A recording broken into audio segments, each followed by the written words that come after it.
और अब खबरें विस्तार से। उत्तर प्रदेश में चुनावी सरगर्मी काफी तेज हो गई है।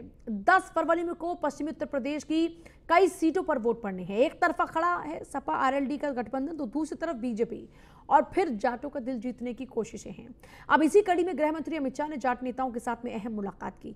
अब अमित शाह भी इस बात को समझते हैं कि लिहाजा जाट नेताओं संग बातचीत के दौरान उन्होंने कई बार भावुक अपील भी की। उन्होंने कहा कि 2014 में आपने सरकार बनाई, 17 में बहुत डराया, धमकाया, धड़काया, मेरी जगह कोई और होता तो रो देता, लेकिन आपने कहा हम आपको वोट देंगे, और फिर आपने प्रचंड बहुमत से सरकार बनाई। 19 में भी यही किया। यूपी चुनाव को लेकर शाह ने यह बैठक की जिसमें वो काफी भावुक हो गए और जाट नेताओं का मन मोहने की कोशिश वो करती नजर आए।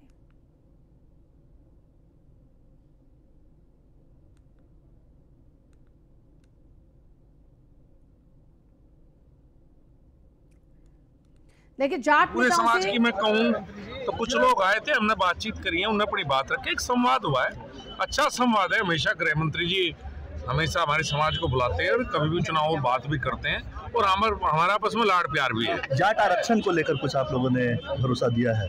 नहीं, बात आई थी, उसमें गृह मंत्री जी ने अपनी बात रखी है, वो आपस में कुछ अंदर मीटिंग की। मुजफ्फरनगर का जिक्र आपने किया सर मुजफ्फरनगर नहीं देख सकते साहब, मुजफ्फरनगर का आपने जिक्र किया। कोई भी हो, चाहे लोकदल का कार्यकर्ता हो, वो भी नहीं चाहता अखिलेश यादव मुख्यमंत्री बने। मुजफ्फरनगर का जिक्र आपने किया था, लोग सेटिस्फाइड है जो मुकदमे वापस हुए हैं उससे? हुए हैं भाई दोस्त, क्यों नहीं हुए? 90 मुकदमे वापस हुए, बाकी में फैसले हुए, सब बाहर हैं, अपने घर हैं।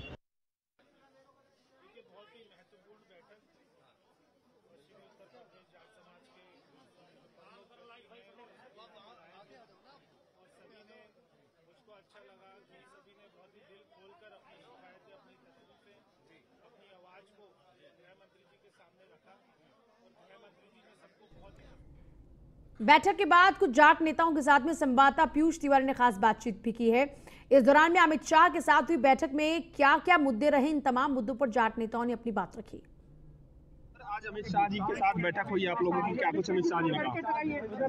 उन्होंने ये कहा कि उत्तर प्रदेश में जो योगी जी की सरकार लेके आओ, 5 साल में कोई दंगा नहीं हुआ, कोई सांप्रदायिक दंगा नहीं हुआ, कोई लूटपाट होती थी, जो औरतों के साथ में छेड़खानी होती थी, जो एक संप्रदाय जो एक गंदे काम करता था, लूटपाट का, चोरी का, डकैती का काम करता था, सब जो योगी जी ने जो है सब जेल के अंदर बंद कर दिए हैं। अखिलेश यादव का भी क्या जिक्र अमित शाह जी ने किया? यही किया कि जो अखिलेश सरकार है कि दोबारा दंगे होंगे उत्तर प्रदेश के अंदर। जाट समाज क्या भारतीय जनता पार्टी के साथ है? हाँ जी बिल्कुल। क्या जाट आरक्षण की भी बात अमित शाह जी ने अंदर की? हाँ की थी। और क्या कुछ कहा अमित शाह जी ने? भाई यही कहा कि मैं आश्वासन दिया उन्होंने, हमारे दिल में है, बोला बाद में देखेंगे। जी बिल्कुल। तो आपने साफ तौर पे देखा कि जो लोग अमित शाह से मिलकर आए हैं उनका साफ तौर पे कहना है कि अमित शाह जी ने आश्वासन दिया है कि वो अमित शाह जी जो जाट समाज के साथ सदैव हैं। अमित शाह जी के साथ आप लोगों की बैठक हुई, अमित शाह जी ने क्या कुछ कहा आप लोगों से? अमित शाह जी ने यही कहा कि भाई जो कोई बात नहीं है, छोटी मोटी बातें हो जाती हैं, अगर किसी बात को लेकर नाराज़गी हो तो कोई दिक्कत नहीं है, समर्थन दीजिए, जो जाटों की जो मांग हैं, मुद्दे हैं, वो पूरे किए जाएंगे। और जाट जाति ने ये विश्वास दिला दिया कि जाट जाति आपसे नाराज़ नहीं थी। ये लोगों ने भ्रम फैला दिया था कि जाट जाति आपसे नाराज़ है। जाट जाति खुल के समर्थन बीजेपी का देगी, और सब यहाँ पूरे पश्चिम उत्तर प्रदेश के दिग्गज जाटी लोग यहाँ पे इकट्ठे हुए थे, एकत्र हुए। अब की बार अखिलेश यादव ने भी अपने प्रत्याशी वहाँ पे आमतौर पर उतारते ही, अब की बार भी उतारा है अखिलेश यादव जी ने लोकदल के साथ जो गठबंधन किया है, इसमें सबको साफ स्पष्ट हो गया है। जाट जाति से मात्र उन्होंने 3 या 4 कैंडिडेट भी चुने हैं, जब बीजेपी ने 22 लोगों को कैंडिडेट बनाया जाति से। तो सबको लोग ये विश्वास है कि अगर बीजेपी को अगर वोट देंगे तो 22 जाट जीतेंगे, और लोकदल को वोट देंगे तो मात्र 3 जाट जीतेंगे। किसान आंदोलन का भी क्या जिक्र हुआ? किसान आंदोलन को कोई ऐसा जिक्र नहीं था, किसान आंदोलन की बात आवश्यकता थी नहीं, क्योंकि जो 3 बिलों को लेकर किसान नाराज थे, तो उनमें माननीय प्रधानमंत्री जी ने पहले ही स्पष्ट कर दिया था, और तीनों कृषि बिल वापस कर लिए गए, तो ऐसी कोई नाराजगी किसान को लेकर नहीं थी। और बाकी व्यवस्थाएं सब मैनेज की जाएंगी। लॉ एंड ऑर्डर की जो व्यवस्था है उत्तर प्रदेश में, या स्वास्थ्य की और कानून की व्यवस्था है, एयरपोर्ट की, विकास की, सबकी व्यवस्था उन्होंने बताई कि इन्होंने हमने काम किए हैं, तो आगे भी ऐसे करते रहेंगे। जी बिल्कुल। तो साफ तौर पे बातचीत हुई है, और निश्चित तौर पे आश्वासन दिया गया है कि जाट नेताओं की ओर से भी अमित शाह को कि अमित शाह से या भारतीय जनता पार्टी से जाट समाज नाराज। सर, अमित शाह जी ने आप लोगों से बैठक की, क्या कुछ उन्होंने आश्वासन दिया, किन मुद्दों पे चर्चाएं? देखिए, आज अमित शाह जी ने जाट समुदाय का सम्मान बढ़ाया है। उन्होंने कहा है कि हम दोनों में एक ही समान जानता है कि जो जाट है वो सीमा पर देश की सुरक्षा के लिए लड़ता है और भारतीय जनता पार्टी भी देश के लिए अपने फैसले करती है, देश की रक्षा के लिए यहाँ पर अपना कार्य कर रही है। आप जाट समाज अब की बार भारतीय जनता पार्टी के कितने साथ है? देखिए 80% जाट उत्तर प्रदेश में भाजपा को मतदान करेगा, वो आपको आंकड़े बताएंगे, क्योंकि जो बात अगर व्यक्तिवाद जातिवाद से अगर आती है किसी अन्य पार्टी से, उस पार्टी को भी भारतीय जनता पार्टी के चुनने में जाट समुदाय नकार है, क्योंकि भारतीय जनता पार्टी देश के लिए सोचती है और वह लोग गठबंधन के कारण आज किन्हीं की गद्दी के लिए सोच रहे हैं, जिसको जाट समाज स्वीकार नहीं करता है। धन्यवाद। तो ये थे हमारे साथ वो जाट नेता जिनका साफ तौर पे कहना है कि हम जाट समाज जो है वो भारतीय जनता पार्टी के साथ है और हम अन्य किसी पार्टी के साथ नहीं है। इस दौरान बैठक के बाद अलग अलग जाट नेताओं ने अपनी अपनी प्रतिक्रिया दी। जरा सुनिए किस तरीके की वो तमाम बातें कर रहे हैं। जरा इनको बताई हुई तो थी, कुछ कमी थी, तो आज हमारी उस कमी को पूरा इन्होंने कर दिया। हाँ, आरक्षण के बारे में भी बताया कि हमारा आरक्षण भी होना चाहिए। हमारी समस्या सुनी, हमने खुले बात करी है उनसे, मगर वो हमारी बात हुई है उनसे, अपने परिवार के आपसी मुद्दों को लेकर चर्चा हुई है यहाँ। और फिर एक बार दोबारा से गृह मंत्री जी ने अपील की है कि सभी जाट समाज एकमुश्त होकर भारतीय जनता पार्टी को वोट दें। जो बवाल जो फसादे हुए हैं 2013 में वो दोबारा पुनः ना हो जाए, तो हम जो राम को लेके आए हैं हम उनको लेके आएंगे। गृह मंत्री जी ने कहा आपका मान सम्मान और जो भी आपकी मांग है सब मानी जाएंगी। सरकार, भारत सरकार में हमें प्रतिनिधित्व चाहिए और उस सेंटर में आरक्षण चाहिए। मंत्री जी ने किसान का उत्थान, नौजवान के लिए काम, क्षेत्र का विकास, भारत की सुरक्षा, समाज का उत्थान, इस विषय पे पूरा भरोसा दिया है। और जो सरकार जनता के हित में नीतियां लागू करना है उनको तीव्रता के साथ लागू करेंगे। जो किसान की समस्या है, जो भी समस्या है उसको शीघ्रता से निस्तारण करेंगे। और गन्ना किसान को महत्व देते हुए अमित शाह जी ने पूरा विश्वास दिया है। माननीय गृह मंत्री जी के सामने जाट समाज ने कुछ मांगे रखी थी। एक तो जाट आरक्षण का जो मुद्दा पिछले छुटा हुआ था उसके लिए कहा है। दूसरा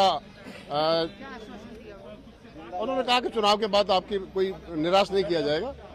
हाँ, एक चौधरी चरण सिंह जी को भारत रत्न की मांग थी, यही मांगे थी।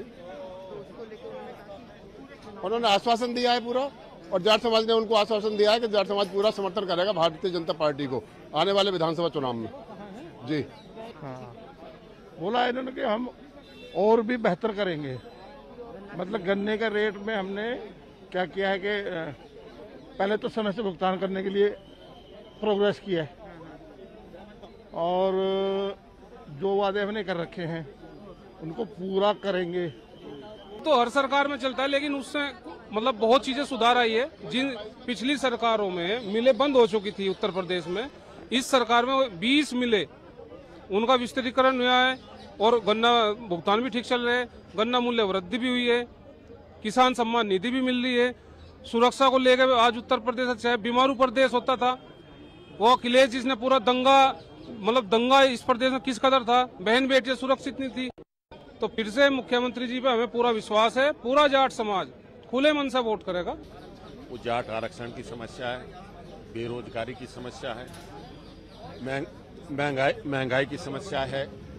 प्रदेश में जो है, उत्तर प्रदेश में जो है आवारा पशुओं की समस्या है, गन्ना भुगतान न होने की समस्या है, गन्ने का कम रेट होने की समस्या है, आवारा पशुओं की समस्या है। बहुत सारी समस्याएं जो लोगों ने भिन्न तरीके से रखी हैं, और उस पर गृह मंत्री जी ने ये सबको आश्वासन दिया है कि आप प्रदेश में साथ दो और प्रदेश में जो है आप सरकार बनाओ दोबारा से भारतीय जनता पार्टी की, और समस्याओं की जिम्मेदारी हम लेते हैं, समस्याओं का समाधान करें। जरा इनको बताइए।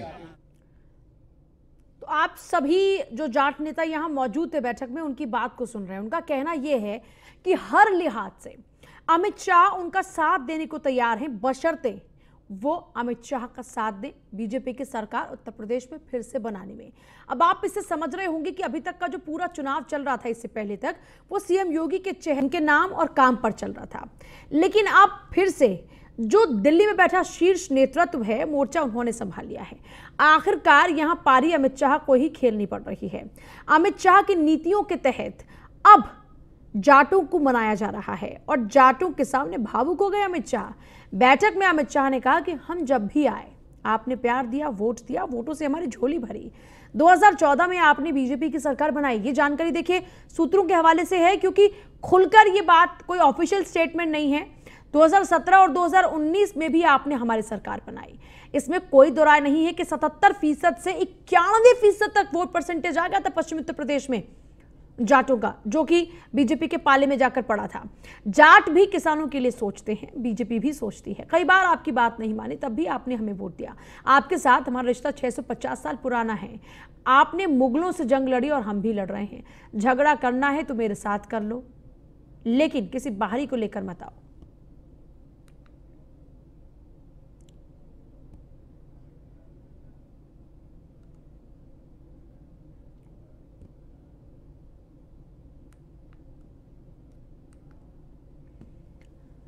पश्चिमी यूपी में जाटों की नाराजगी को लेकर गृह मंत्री अमित शाह पश्चिमी यूपी के 250 से ज्यादा जाट नेताओं के साथ मीटिंग कर चुके हैं। वहीं किसान नेता राकेश टिकैत का कहना है कि ये तो जाट महासभा वाले ही बता सकते हैं। उन्हें इस बैठक के बारे में, जाट नेताओं के दिल्ली पहुंचने के बारे में कोई आइडिया नहीं। टिकैत साहब, अमित शाह जाटों की एक मीटिंग लेने जा रहे हैं, बैठक होगी उनकी, तो क्या कहना है इस बारे में आपका? पता नहीं भाई, वो तो जाट महासभा वाले बताओगे, उस पर तो कोई कुछ कहना है तुमको? जी भैया तो जानकारी है। अच्छा, जानकारी इस बारे में है नहीं? जाट महासभा वाले कोई बता सकते हैं भाई, किसी बिरादरी के ले रहे हैं तो उसका जो संगठन होगा वो बता सकता है इसमें। ठीक है साहब, अमित शाह जाटों की एक मीटिंग लेने जा रहे हैं, बैठक होगी उनकी, तो क्या कहना है इस बारे में आपका? पता नहीं भाई, वो तो जाट महासभा वाले बताओगे, उस पर तो कोई कुछ कहना है तुमको? जी भैया तो जानकारी है। अच्छा, जानकारी इस बारे में है नहीं? जाट महासभा वाले कोई बता सकते हैं भाई, किसी बिरादरी के ले रहे हैं तो उसका जो संगठन होगा वो बता सकता है इसमें। मेरठ में जाटों की प्रतिक्रिया सामने आई है। साफ तौर पर जाट लोगों ने कहा कि भाजपा सरकार में गुंडा राज देखने को नहीं मिल रहा। बीजेपी सरकार में बहन बेटी सुरक्षित है और इस तरीके से ये बताने की कोशिश की जा रही है कि बेहतर सब कुछ चल रहा है। जाट नेताओं की बैठक पर मेरठ की जनता क्या कह रही, सुनिए। हम बीजेपी से खुश हैं, जो उसने काम किया है उससे हम खुश हैं। जाट पहले थोड़े नाराज थे, अब खुश हैं। किसान आंदोलन काफी समय तक चला है और ज्यादातर देखा जाए तो जाट नाराज थे। आज की क्या स्थिति है? आज सब जाट ठीक हैं, खुश हैं बीजेपी को लेकर। बीजेपी को लेकर के? जी जी। कामों से खुश हैं? जो हाँ जी, हाँ जी, कामों से खुश हैं। पहले थोड़ा कंफ्यूजन था, अब वो दूर हो चुका है। हमारे सभी जाटों का जो है अधिकतर जो है बीजेपी से ताल्लुकात हैं। बीजेपी को ही वोट देंगे हम। आरएनडी को वोट दें ना सपा को वोट दें। क्यों? इस वजह से सपा जो है हमारे लिए गुंडे राज के वजह से हमने इस राज में, उनके राज में अपना बेटा खो दिया है। तो आपके बेटे का आज जो कोई मामला है, क्या हुआ था आपके बेटे के साथ? हमारे बेटे को जो है यादव ने ही गोली मारी थी। उसमें कार्रवाई नहीं हुई अभी? उसमें कार्रवाई नहीं हुई। जो फुटेज थी वो इन्होंने जो है यादव राज के उसमें निकलवा दी, गायब करवा दी। हमारा आपका कहना है सपा सरकार में गुंडा राज है? गुंडा राज है। हमारा केस जो है उन्होंने बिल्कुल बेकार कर दिया। बीजेपी का, भाजपा का समर्थन क्यों करती है? भाजपा का समर्थन? भाजपा में गुंडागर्दी नहीं है। बहू बेटियां हमारी सुरक्षित है और सरकारों में सुरक्षित नहीं है। सपा में तो बिल्कुल नहीं है। ऐसा क्या हुआ है आपके साथ सपा सरकार में जो आप इतनी? मेरा एक ही बेटा था और मेरा बेटा खो दिया हमने। सपा सरकार में मरवा दिया मेरा बेटा। आपका क्या मानना है, कौन सी सरकार सही रहेगी? बीजेपी रहेगी। बीजेपी सही रहेगी? हाँ जी। और गठबंधन की सरकार, बीएसपी सरकार, इससे आप संतुष्ट नहीं है? नहीं। ऐसे क्या कारण है जिससे आप संतुष्ट नहीं है? किस वजह से संतुष्ट नहीं है? भाई यही है, जो भी कुछ कर रहे बीजेपी वाले कर रहे, और तो कुछ नहीं है। हम सूत्रों के हवाले से इस बीच बड़ी खबर है, यूपी चुनाव से जुड़ी हुई ये बड़ी खबर आपको बता दें कि बीजेपी के सहयोगी दलों के साथ में सीटें तय हो गई हैं। निषाद पार्टी को 15, अपना दल को 17 से 18 सीटें मिलेंगी। जानकारी सूत्रों के हवाले से लगातार न्यूज़ वन इंडिया आपको बता रहा था कि ओम प्रकाश राजभर की सीटों में इजाफा हो सकता है। 15 सीटें देखिए, लेकिन यहां पर 15 सीटें और अपना दल को 17 से 18, यानी कि बात जो 17-18 की हो रही थी कि 17-18 निषाद पार्टी को जाएंगी, वो 17-18 अब खबर ये है कि वो अपना दल के पास होंगी और निषाद पार्टी जो कि और 2 सीटों पर अड़ी हुई थी कि हमको 17 चाहिए 18 चाहिए, वो निषाद पार्टी 15 पर ही रहेगी। 15 पर निषाद पार्टी चुनाव लड़ेगी और बाकी के 17 से 18 पर अपना दल। इससे पहले आपको बता दें कि दोनों ही सहयोगी दलों ने सामने आकर ये कहा था कि हम सभी मिलकर 403 विधानसभा सीटों पर चुनाव लड़ेंगे और बीजेपी को 300 पार विजय कराने में उनकी पूरी मदद करेंगे, क्योंकि पीएम मोदी की नीतियों में उनको पूरी आस्था है, पूरा भरोसा है। मुजफ्फरनगर पहुंचे भारतीय जनता पार्टी के प्रदेश अध्यक्ष स्वतंत्र देव सिंह ने खतौली विधानसभा में ताबड़तोड़ जनसंपर्क किया। मीरापुर विधानसभा क्षेत्र में जनसंपर्क किया प्रदेश अध्यक्ष ने। इस दौरान गन्ने के खेत में जाकर गन्ने का भी आनंद लिया, तो वहीं कोल्हू पर जाकर बन रहे गरम गरम गुड़ का भी स्वाद चखा। मुजफ्फरनगर में यूपी बीजेपी अध्यक्ष पहुंच गए और देखिए गन्ने के खेतों में जाकर और गुड़ का स्वाद चखकर लोगों को अपने साथ लाकर खड़ा करने की कोशिश तमाम जारी है।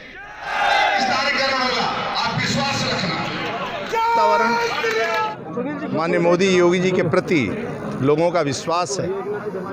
आम जनमानस आदरणीय मोदी जी के, आदरणीय योगी जी के साथ खड़ा है। लोगों को विश्वास है कि एक ईमानदार नेतृत्व है। आज जो कुछ हो रहा है गरीबों के प्रति, गाँवों के प्रति, चाहे प्रधानमंत्री आवास हो, आयुष्मान का कार्ड हो, बिजली का कनेक्शन हो, गैस का कनेक्शन हो, प्रधानमंत्री बीमा योजना हो, सिंचाई हो, यंत्रों का, कृषि यंत्रों को 40 से लेकर 80% सब्सिडी हो, सिंचाई योजना हो, आज MSP हो, गन्ना किसानों का पेमेंट हो, गन्ना किसानों का कर्ज माफ़ी हो, आज कोई किया है तो आज मोदी योगी जी ने गरीब। सबसे बड़ी बात, कोरोना महामारी में भी महीने में 2 बार राशन देने का किसी ने काम किया है तो आदरणीय मोदी योगी जी ने किया है। साथ में 1 किलो चावल, 1 किलो दाल, 1 किलो तेल, नमक भी और देने का। कहाँ जीतेंगे, क्यों जीतेंगे, जनता क्यों मदद करेगी? आप क्या करने वाले हैं? सभी गुंडों को टिकट दे रहे हैं, अपराधियों को छोड़ने की बात कर रहे हैं। अपराधी सदन में होंगे कि अपराधी जेल में होंगे?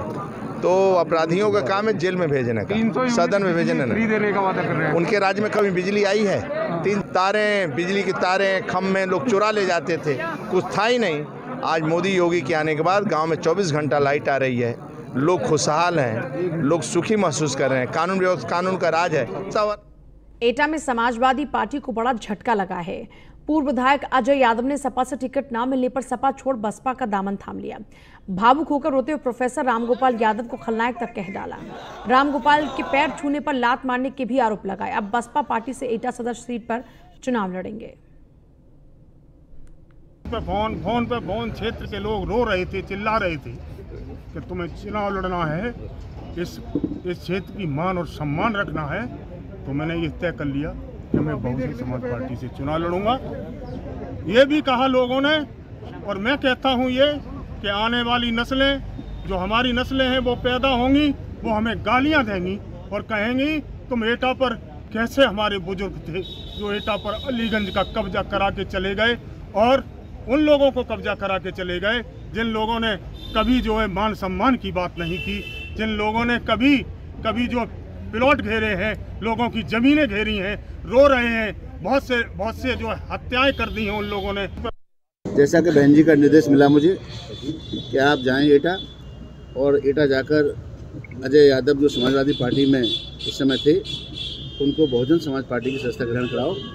तो मैंने जनपद एटा के संगठन के साथ मिलकर, वो अलीगढ़ से मेरे साथ चलकर आए हैं मुकेश चंद्रा जी, वो मेरे साथी हैं, आज उनके सबके समक्ष हमने सदस्यता ग्रहण कराई। जैसा कि बागपत के दोघट थाना क्षेत्र के खपराना गांव के ग्रामीणों ने शहीद के अपमान के चलते पंचायत की। पंचायत में ग्रामीणों ने आगामी 2022 विधानसभा चुनाव का बहिष्कार करने का फैसला किया। आरोप है ग्रामीणों के कि कोई अधिकारी या जनप्रतिनिधि ने परिवार से मुलाकात नहीं की। द्रास कारगिल में अनुज कुमार शहीद हुए थे और 23 जनवरी को गांव में अंतिम संस्कार हुआ। साल 2015 में अनुज कुमार का सेना में चयन हुआ था।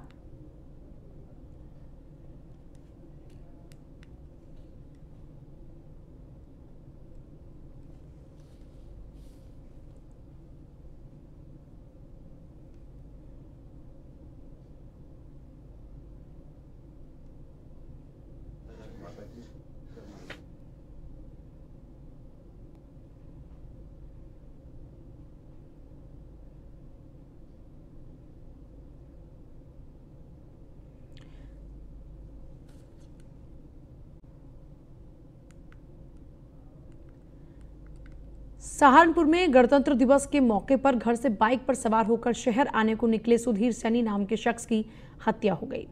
कोतवाली देहात क्षेत्र के चिलकाना रोड स्थित गांव धतौली रांगड़ में सुधीर सैनी की बाइक से कार जाके टकरा गई और इसी दौरान में ये पूरा हादसा हुआ। गाली गलौज तक मामला पहुंच गया। बढ़ते बढ़ते मारपीट हो गई और परिजनों के मुताबिक युवकों ने डंडों से पीट कर ही सुधीर को मौत के घाट उतार दिया। एसपी सिटी राजेश कुमार कह रहे हैं कि गाड़ी के नंबर के आधार पर हत्यारोपी सलमान और जहांगीर को पकड़ लिया गया है।